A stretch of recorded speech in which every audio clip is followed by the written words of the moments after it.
ఆంధ్ర తెలంగాణలో తక్కువ ఫీజులతో high quality results ఇస్తున్న ఏకైక సంస్థ తిరుమల్ ఐఏఎస్ ఇన్స్టిట్యూట్. తిరుపతికి చెందిన జూనియర్ ఎన్టీఆర్ అభిమాని కౌశిక్ మృతి చెందాడు. గత కొంతకాలం నుంచి క్యాన్సర్ తో బాధపడుతున్న కౌశిక్ చికిత్స పొందుతూ మృతి చెందాడు.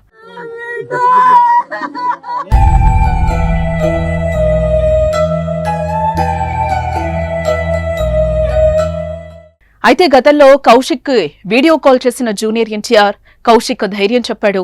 చికిత్సకు తన వంతు సాయం అందిస్తామని కూడా భరోసానిచ్చారు. నువ్వు ఇలాగే ఎప్పుడు నవ్వుతూ ఉండాలి, నీకోసం నేను కూడా ఆ దేవుని ప్రార్థిస్తూ ఉంటాను, మేమంతా కూడా నువ్వు బాగుండాలి అని కోరుకుంటున్నాం, వీలు చూసుకుని నేను ఖచ్చితంగా కలుస్తాను, నువ్వు పూర్తిగా కోలుకో, కలిసి ఇద్దరం దేవరా చూద్దామని తెలిపాడు తారక్. అలాగే కౌశిక్ తల్లితో కూడా మాట్లాడి ధైర్యం చెప్పారు ఎన్టీఆర్. నవ్వుతుంటే చాలా బాగుంది. అలాగే ఆ నవ్వును అలాగే కొనసాగించాను. నవ్వుతూనే ఉంటానన్న ధైర్యంగా నీకోసం నేను కూడా దేవుని ప్రార్థిస్తాను. మా ఫ్యామిలీ మొత్తం అందరూ నీ గురించి నువ్వు బాగుండాలని కోరుకుంటూ ఉంటావు ప్రతిరోజు. తిరుపతిలోని వినాయక్ సాగర్ వద్ద నివాసం ఉంటున్న సరస్వతి దంపతుల కుమారుడు కౌశిక్ జూనియర్ ఎన్టీఆర్ కు వీరాభిమాని. డిగ్రీ 2వ సంవత్సరం తిరుపతిలోని ఎమరాల్డ్స్ కళాశాలలో చదువుతున్నాడు. అకస్మాత్తుగా జ్వరం పీడితుడయ్యాడు. నెలపాటు ఎన్నో ఆసుపత్రులు అమ్మ సరస్వతి నాన్న తిరిగిన సాధారణ జ్వరమే అని వైద్యులు తెలిపారు. అయితే అప్పట్లో స్థానిక రుయా ఆసుపత్రిలో 5 రోజుల పాటు అడ్మిట్ చేశారు. డాక్టర్లు 5 రోజుల పరీక్షల అనంతరం ప్రాణాంతక వ్యాధి వచ్చినట్లుగా గుర్తించారు. బోన్ మ్యారో టెస్టు నిర్వహించాలని సూచనలు చేశారు. స్విమ్స్ లోని ఆంకాలజీకి రెఫర్ చేశారు.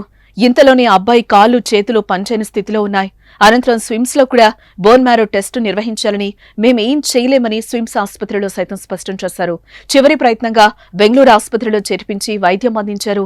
బోన్ మ్యారో ట్రాన్స్ప్లాంటేషన్ చేయాలంటే కనీసం 60 లక్షలు ఖర్చవుతుందని డాక్టర్లు స్పష్టం చేశారు.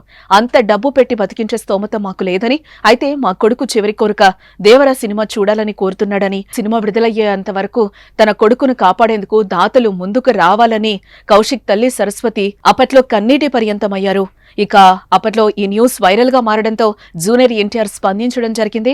ఆసుపత్రిలో చికిత్స పొందుతున్న కౌశిక్ తో మాట్లాడి ధైర్యం చెప్పారు ఎన్టీఆర్. ఇలా అప్పటి నుంచి ఓ ఆసుపత్రిలో చికిత్స పొందుతున్న కౌశిక్ క్యాన్సర్ తో పోరాడలేక మృతి చెందాడు. తాజా సమాచారం ప్రకారం నిన్న 11 గంటలకు కౌశిక్ మరణించినట్లుగా తెలుస్తోంది. ఇక విషయం తెలిసిన తారక్ ఫ్యాన్స్ సోషల్ మీడియాలో అతని ఆత్మకు శాంతి చేకూరాలని ప్రార్థిస్తూ పోస్టులు పెడుతున్నారు.